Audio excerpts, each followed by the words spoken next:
voir, il faut faire une action. Hachem a organisé un système qui fonctionne tout seul, autofonctionnement.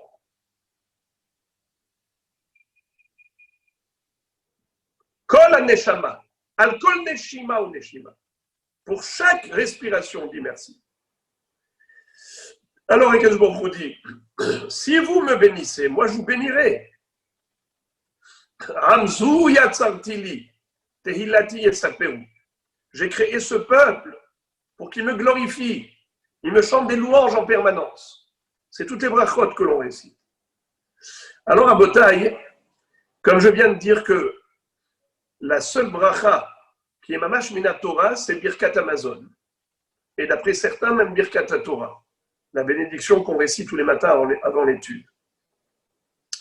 Eh bien, je vais vous parler maintenant de certaines halachot qui sont simples, elles sont accessibles à tous et elles nous permettent de nous mettre en condition, de nous préparer au Birkat Hamazon.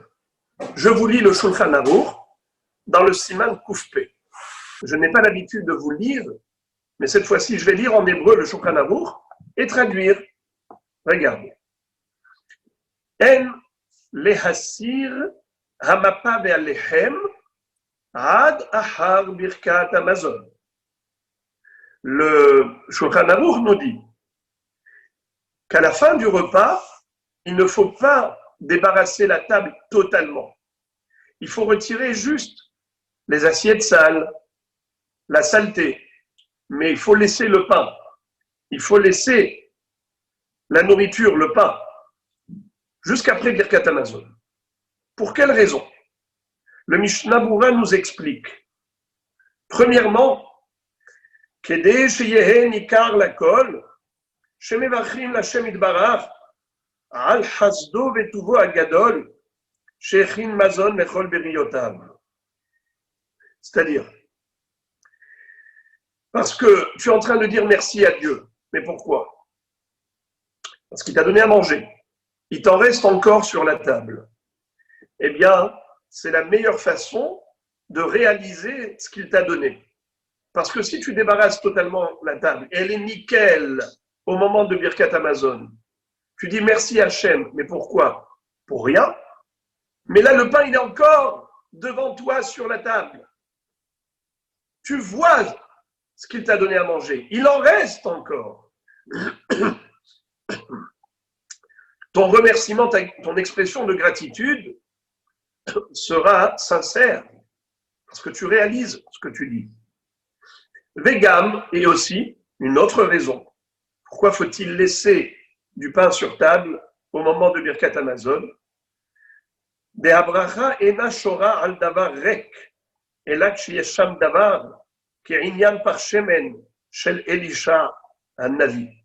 C'est-à-dire, si on veut que la bracha réside sur quelque chose, que la bracha règne chez nous, il faut qu'elle réside sur quelque chose. On dit comme ça, Mashe achalnu yeh lesova. Ce qu'on a mangé, c'est pour nous rassasier, nous nourrir. Mashe shatinu yeh lerfoua. Ce qu'on a bu, que ça nous serve pour nous maintenir en bonne santé. Et Mashe hotarnu yeh livracha. Et ce qu'on a laissé, qu'on n'a pas mangé, puisque Akadosh Baruch Hu nous a donné plus que ce qu'il n'en faut, il ne nous a pas donné le strict minimum, alors, sur ce qui reste, eh bien, il va y avoir encore de la bracha dessus. La bracha, il faut qu'elle repose sur quelque chose d'existant, de concret. C'est pour ça qu'il faut laisser du pain sur table au moment de Birkat Hamazon, pour que la bracha ait sur quoi régner. Et le Mishnah Berurah nous renvoie à l'histoire de Elisha an-Navi. C'est une histoire célèbre. Le prophète Élisée a été une fois sollicité par une femme qui lui a dit « Mon mari est décédé et il était tellement endetté que le créancier est venu réclamer sa dette et il m'a pris mes enfants en otage parce que mon mari les avait donnés en caution. De qui s'agit-il? C'était le prophète Ovadia Han-Navi. C'était lui le mari de cette femme. Qu'est-ce qui lui est arrivé? Pourquoi il a donné ses enfants en caution? Incroyable la grandeur de cet homme. C'était à l'époque du roi Ahav, un roi idolâtre. Et il avait une femme encore plus mécréante que lui. Elle s'appelait Izével, Izével Arisha. Elle avait une haine, elle avait la haine des prophètes d'Akadosh Baruch Hu. Elle ne voulait qu'il y ait que des prophètes de l'idole Baal, que des prêtres de l'idole Baal. Elle a voulu tuer tous les prophètes. Cette Risha a essayé d'avoir une mainmise sur tous, mais il y a eu une centaine de prophètes qui lui ont échappé. C'était qui? Grâce à qui plutôt? C'est grâce à Ovadia Han-Navi. Ovadia était le seul habilité à rentrer dans le palais royal, le seul favorite du roi Ahav, le seul que Izével n'a pas tué. Il travaillait dans la cour royale. Qu'est-ce qu'il a fait? Il a caché une centaine de prophètes. Il en a mis 50 dans chaque grotte. Et c'est comme ça qu'il les nourrissait. Mais d'où il avait de la nourriture? Il allait collecter. Ça ne suffisait pas. Il fallait acheter. D'où il allait avoir de l'argent? Eh bien, il allait emprunter à Yoram ben Ahav. Yoram qui était le fils du roi Ahav, qui n'était pas meilleur que son père. À ce moment-là, il n'était qu'un prince. Plus tard, il devient roi. Yoram, le fils de Ahav, va succéder à son père. Il avait prêté beaucoup d'argent à Ovadia. Mais quelle fut la garantie? Quelle était la caution que lui a donnée Ovadia Navi pour cet emprunt? Il lui a dit, si je ne te rends pas l'argent, tu pourras prendre mes 2 enfants comme esclaves, comme serviteurs. Comme il avait donné ses enfants comme garantie, et Ovadia est décédé, n'a pas eu le temps de payer sa dette, qu'est-ce qui s'est passé? Yoram, ni plus ni moins, il vient et il prend les enfants pour les ramener au palais royal pour devenir ses sujets, ses serviteurs. C'est là que réagit la femme de Ovadia Navi. Elle ne va pas se dire, au moins ils vivent dans le palais royal, dans le luxe. Elle va se dire le contraire. Il se trouve dans un environnement d'un rachat idolâtre. Ce roi Yoram comme son père Ahav. Je ne laisserai pas mes enfants dans une telle atmosphère. Alors qu'est-ce qu'elle fait? Elle va chez le prophète Elisha Han-Navi et lui dit, mon maître, regardez ce qui s'est passé avec mon mari. Lui, il s'est surendetté. Mais pourquoi? Pour qui? Pas pour lui-même, pour sauver des prophètes. Le problème, c'est qu'aujourd'hui, le créancier est venu prendre en otage mes 2 enfants. Faites quelque chose pour moi. Le prophète lui demande, Madame, avez-vous quelque chose chez vous à la maison? Elle répond par l'affirmative en disant, la seule chose que j'ai, puisque je vis dans la pauvreté, c'est une petite fiole d'huile. Le prophète lui dit, Madame, va emprunter le maximum de kelim rekim. Surtout, ne t'arrête pas. Autant de tonneaux, de jarres, de marmites, de casseroles, de bouteilles, de cruches, tout ce que tu peux avoir comme récipient. Et tu vas aller les remplir avec ta petite fiole d'huile. Tu en auras tellement de l'huile que ce que tu vas vendre te suffira pour payer la dette, et toi et tes enfants, vous vivrez avec le reste d'argent. Qu'est-ce que nous dit le Mishnah Berurah? De là, on apprend que la bracha réside uniquement sur quelque chose d'existant. La bracha, c'est multiplier ce qu'il y a déjà. Mais s'il n'y a rien, alors que Baruch Hu ne va pas faire naître quelque chose qui n'existe pas. La bracha, regardez les amis, barech, bet, c'est le double des unités. Resh, c'est le double des centaines. Chaf, c'est le double des dizaines. La bracha, c'est doublé. Ce qu'il y a, on double. Plus. Alors, nous dit le Mishnah Berurah, voilà pourquoi il faut laisser du pain sur table au moment du Birkat Hamazon.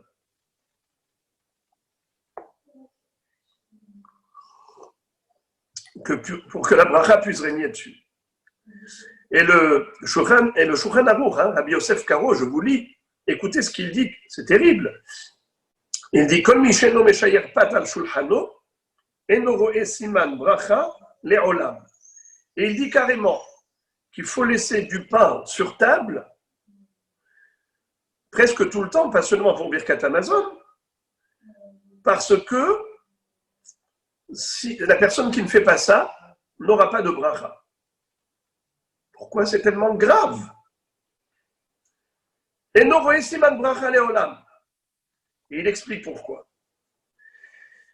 Il dit que des tsarir les shayer kedei sheyehe mezuman la'ani sheyavo. Quelle belle raison.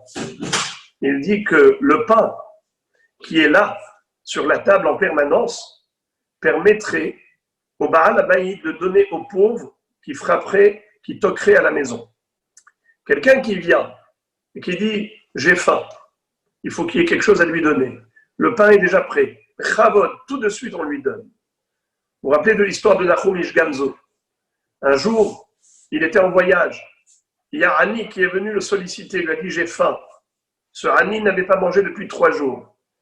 Nahum Ish Gamzo lui a dit « laisse-moi juste le temps de retirer les bagages de sur l'âne, je décharge et je te donne. » Le temps qu'il fasse ça, cet homme était déjà mort. Nahum Ish Gamzo s'en est voulu terriblement. Il a demandé à Kadosh Baruch Hu une sanction dans ce monde pour pas que cette tâche l'accompagne dans l'autre monde.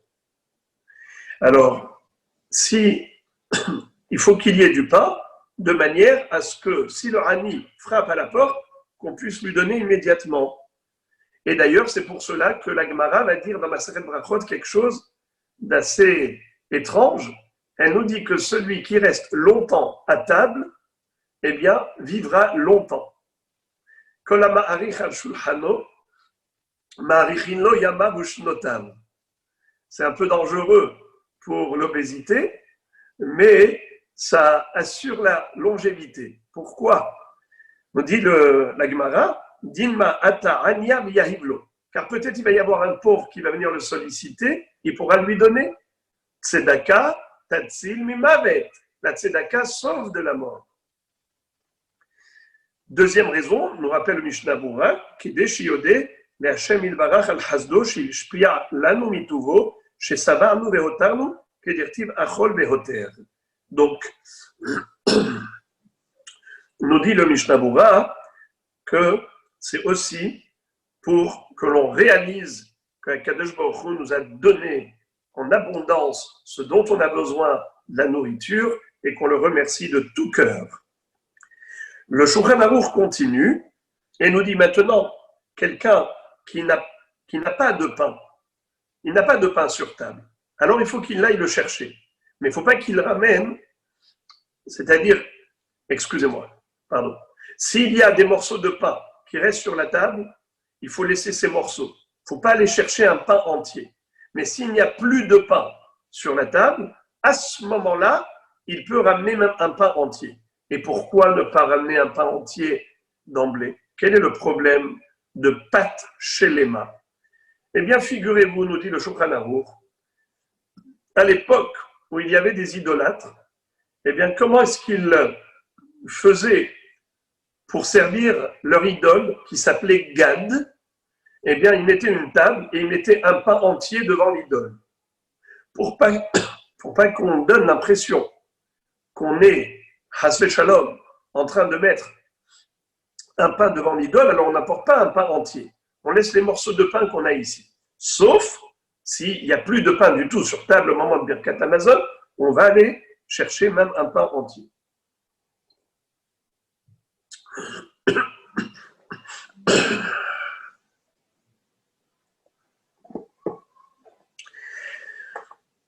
On continue le Shulchan Aruch, et si vous me permettez, je vais vous lire quand même un Mishnah Broura, bien que de nos jours, ce n'est pas vraiment très pratique, mais c'est juste pour nous donner un peu l'idée de comment on vivait à l'époque. Le Mishnah Broura cite le Shlah HaKadosh. Le Shlah HaKadosh dit comme ça. Ra'ui venachon sheiten la'ani hatov shebashulchan. Il est bon de donner aux pauvres le meilleur de ce que l'on a sur table.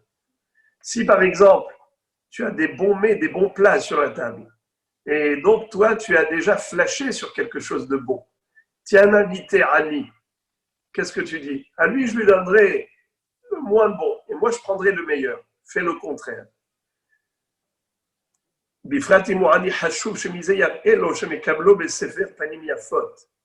vas lui montrer que tu lui donnes avec plaisir, pas par contrainte, mais que tu es heureux de lui faire plaisir. Et le Shlah Kadosh écrit la chose suivante. Meshabeach ani, je félicite, et ta kehilot, les communautés, chez Marzikin lomdim bachurim al shulchanam, qui entretiennent des jeunes bachurei yeshiva à leur table. Ils les invitent tous les jours pour venir manger chez eux. Kol hashana, kechad mibnehem, comme si c'était un membre de la famille, l'un de leurs enfants. Ubazé yotze ba'al habayit b'shne dvarim. Le ba'al habayit s'acquitte ainsi de deux choses. Premièrement, mitzvat chelek aniyim. Premièrement, c'est qu'il donne la tzedaka aux pauvres. Une partie de ses bénéfices, il partage avec les nécessiteux. C'est un devoir. Vegam mitzvat divrei Torah la shulchan. En plus, il va gagner quoi? C'est qu'il a chez lui à table quelqu'un qui va lui faire des divrei Torah. Et on le sait que pendant le repas, il faut dire des divrei Torah. Des stam bachur kazer aniu vegam yedaber divrei Torah la shulchan. Et grâce à cela, nous dit le Mishnah Broura, le Shlah Kadosh, déjà bien avant.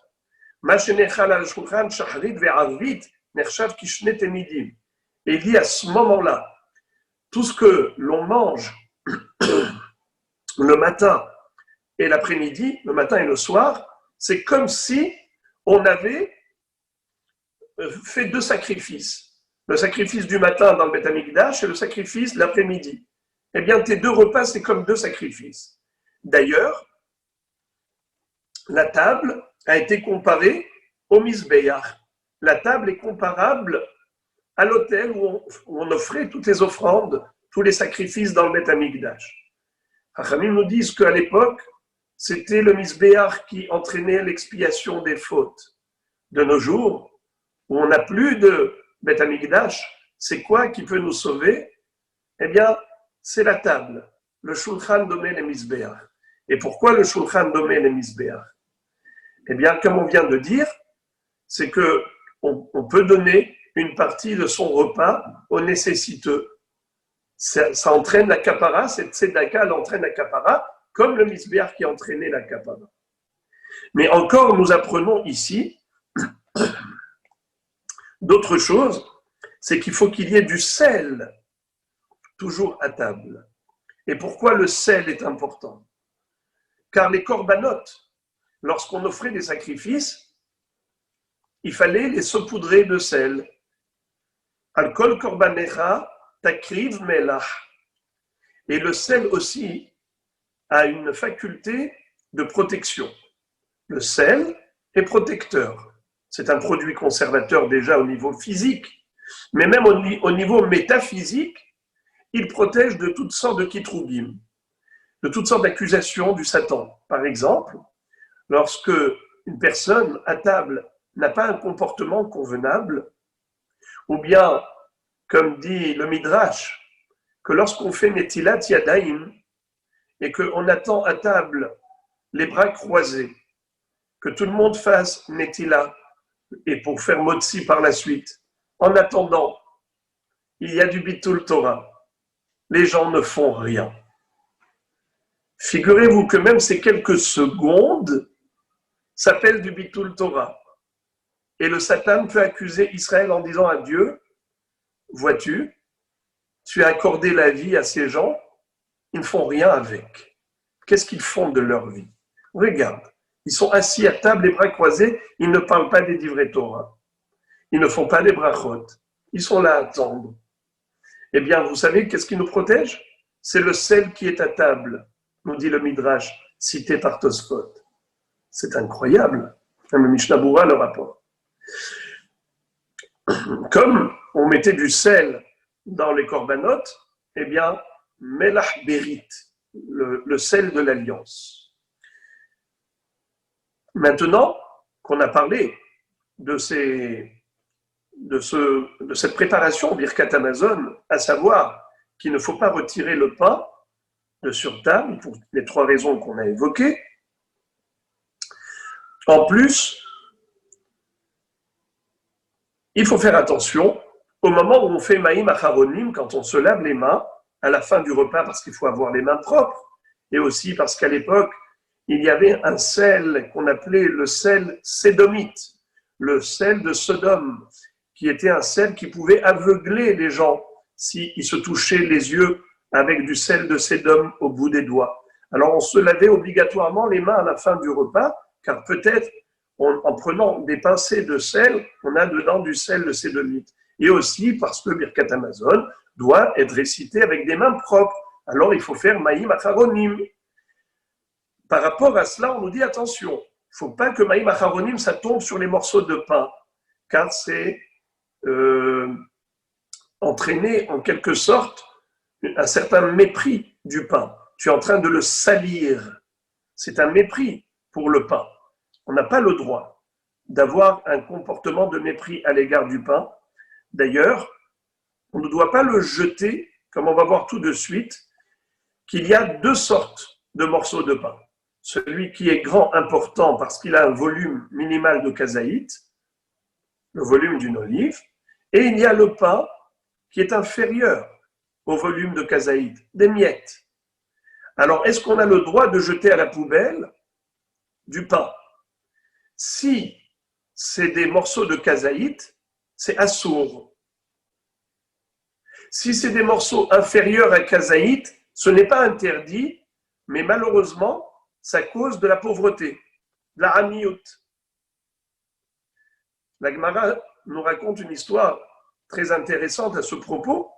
Il y avait quelqu'un qui était très riche. L'ange de la pauvreté lui courait après. Il n'arrivait jamais à le piéger. Pourquoi?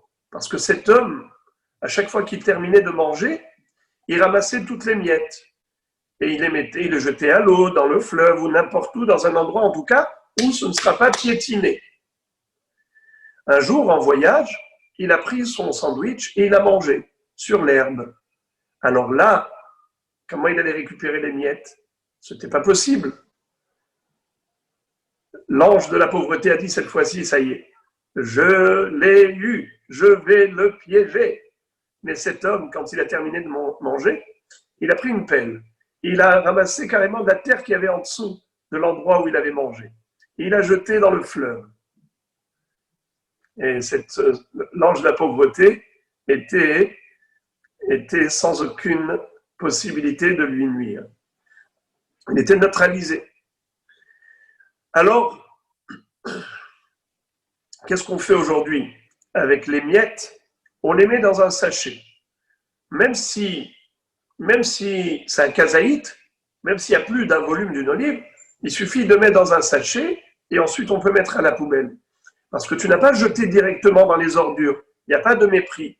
Dans le sachet, le pain, il est tel quel. Le pain, là où il se trouve dans le sachet, il est conservé tel quel. C'est la raison pour laquelle il n'y a pas d'interdiction de nos jours, ou bien on peut même donner aux oiseaux, mais pas éparpillé dans un endroit où il y a des gens qui vont marcher. Il faut le mettre dans un coin où les oiseaux peuvent manger, il n'y a pas de problème, mais il ne faut pas qu'on piétine tout cela. Figurez-vous, nous dit le le Shulchan Aruch toujours. Donc je vous lis le Shulchan Aruch qui nous dit Afalpi shemutar lehabet pirurim she'en bahem kazait mikol makom kaché le'aniyot. Bien que halachiquement il n'y a pas d'interdiction de jeter des morceaux de pain qui sont inférieurs à 27 grammes, mais ça peut entraîner la pauvreté. Et enfin, le dernier saïf de ce siman, le Shulchan Aruch nous dit Nohagim lechasot asakin besharat birkat Amazon. Qu'est-ce que ça veut dire? On a l'habitude de recouvrir le couteau pendant birkat Amazon. Et pour quelle raison? Le Mishnah Berurah nous donne deux raisons. Il nous dit premièrement, c'est parce que le shulchan, la table, est comparé au misbéach. On l'a déjà dit. Et vous savez que lors de la construction de l'autel, la Torah nous dit Lotanif alehem barzel. Faut pas tailler les pierres de l'autel avec des outils métalliques. Lotivne et hen gazit, ki harbecha hen nafta aleha, vatechaleleha. T'as pas le droit de prendre ton épée, ou plutôt une lame tranchante, pour tailler ces pierres du misbéach. Elles doivent être brutes, parce que le métal, c'est ce qui permet de raccourcir la vie. Comment est-ce qu'on fabrique des armes? C'est avec du fer. Barzel. Le barzel peut nous permettre de fabriquer des épées, des couteaux qui peuvent tuer. Également aujourd'hui, l'arsenal terrible, c'est tout avec du métal. Eh bien, en effet, c'est la raison pour laquelle il ne faut pas qu'au moment de Birkat Amazon, le couteau soit sur la table. Il faut le recouvrir pour pas que celui qui raccourcit la vie, le couteau, le barzel, soit au-dessus de quelque chose qui rallonge la vie, le misbéach. Et en l'occurrence, c'est le shulchan qui ressemble au misbéach, puisque, comme on a dit tout à l'heure, ça permet de donner au Hani la nourriture lorsqu'il a faim. Deuxième raison, et là c'est très curieux, c'est que il fut une époque où un homme qui, après la destruction du Beth Amikdash, avait été tellement affecté profondément par le chagrin qui l'envahissait en voyant la destruction du temple, et qu'à la place du temple, sur l'esplanade, se trouve aujourd'hui non pas le Beth Amikdash, mais malheureusement, voyez-vous, là où se trouvait le Beth Amikdash, on a aujourd'hui Shu'alim il-Khubo. Qu'est-ce que ça veut dire Shu'alim il-Khubo? Les renards circulent là-bas. Comme on termine le livre des Lamentations, Megillat Echa, le jour de Tisha B'Av, en disant Al ze haya dave libenu, al elle hashchu ainenu, al har Tzion sheshamem, Shu'alim il-Khubo. Voilà pourquoi notre cœur est plein d'émotions, de chagrin, parce que nous voyons ici des renards circuler là où était érigé, glorieux, cet édifice sacré qu'était le Beth Amikdash. Et aujourd'hui, qu'est-ce qu'on voit des renards? Shu'alim. Renard, c'est les mêmes lettres que Ishmael. Shu'alim se trouve là-bas aujourd'hui. Alors cet homme était tellement saisi de chagrin, de peine, ni plus ni moins. Au moment de Birkat Amazon, quand il est arrivé à la bracha, de Vetivne Yerushalayim Ira Kodesh Bimhera Biyamenu, Akadosh Baruch Hu, s'il te plaît, reconstruis-nous Jérusalem, reconstruis le Beth Amikdash. À ce moment-là, il a pris le couteau et lui-même, il s'est suicidé avec. Chachamim, en voyant que c'est tellement grave, ils ont dit pendant Birkat Amazon, recouvrir le couteau pour pas que ça n'arrive à nouveau. Mais je pense que les gens font Birkat Amazon tellement rapidement qu'ils ne se rendent pas compte de ce qu'ils disent. Il n'y a pas de risque. Mais malgré tout, puisque le Shulchan Aruch nous dit que le minhag c'est de recouvrir, il le faut. Alors à Botaï, on va conclure avant Mincha. Donc, en disant que, comme on a commencé, que ces brachot, que Akadosh Baruch Hu nous donne l'occasion de réciter à longueur de vie. Et on doit faire 100 brachot par jour. C'est ce qui procure l'Hirat Shamayim. C'est ainsi que la Gemara, dans la Masechet Menachot, déduit, ou plutôt trouve une allusion à cette institution de David Ameler, de réciter au quotidien une centaine de brachot, tel qu'il avait fait au moment où cette épidémie ravageait, dévastait la jeunesse. Il y avait des Bachurim qui mouraient tous les jours. Et grâce à ces brachot, il a mis fin à l'épidémie. Eh bien, la Gemara nous dit, où est-ce qu'on trouve une allusion à cette mitzvah de réciter 100 brachot par jour? Dans le Pasuk. Ve'ata Israël, ma Hashem Elohecha shoel me'imach, ki me'ira et Hashem. Qu'est-ce que ça veut dire? Et maintenant, Israël, qu'est-ce que Dieu attend de toi? Uniquement de le craindre. Ma, qu'est-ce qu'il attend de toi? Ma, nous dit Rashi, c'est la contraction de Mea. Mem, Aleph, He. Ma Hashem Elokecha. Qu'est-ce qu'il attend de toi? Il attend de toi Ma, Mem, He. Et Tosfot rajoute que dans ce pasuk, si tu comptes le nombre de lettres, tu vas compter, tu vas voir qu'il y en a exactement 100 lettres. C'est pour nous faire allusion à ces 100 bénédictions qu'il faut réciter tous les jours. Et quel rapport avec le pasuk? Ki me'ira et Hashem Elokecha, ou les ahava oto. Ça veut dire que tu vas craindre Dieu et tu vas l'aimer. Pourquoi tu vas le craindre? Pourquoi tu vas l'aimer?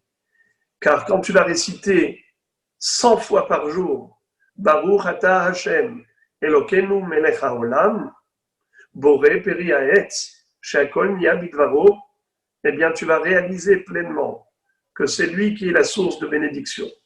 C'est lui le roi du monde, c'est lui l'Éternel notre Dieu, c'est lui qui a créé notre nourriture, c'est lui qui a tout fait pour nous. Il a créé les minéraux, les végétaux, les animaux, tout cela pour servir l'humain, qui est la couronne de la création. Donc on ne restera pas insensible, on ne restera pas indifférent. Alors on va aimer Akadosh Baruch Hu. On va le respecter, on va le craindre, on va réaliser qu'on dépend de lui. Voilà la bataille. Les brachot, pourquoi est-ce qu'elles entraînent la bracha? Parce qu'elles nous permettent de réaliser qu'on est connecté à la source de bénédiction. C'est lui la source de bénédiction. Et quand on réalise que En Od Milevado, eh bien on ouvre les portes du ciel afin que revienne vers nous ce flux divin, le flux de la bénédiction. Voilà la bataille. Pour ce soir, on aura donc effleuré quelques halachot, mais qui ont suscité une réflexion dans ce sens de nous renforcer dans ce qui pourrait devenir machinal, routinier. C'est le risque de l'accoutumance qui éteint les sentiments, de ne plus ressentir ce que l'on dit. Il faut dire ce que l'on pense, mais il faut penser à ce que l'on dit. Voilà, Be'ezrat Hashem. Je vous remercie à nouveau de votre assiduité, vous félicite pour votre régularité et qu'on continue comme ça, Be'ezrat Hashem, à évoluer, progresser tous les jours en l'honneur d'Hashem.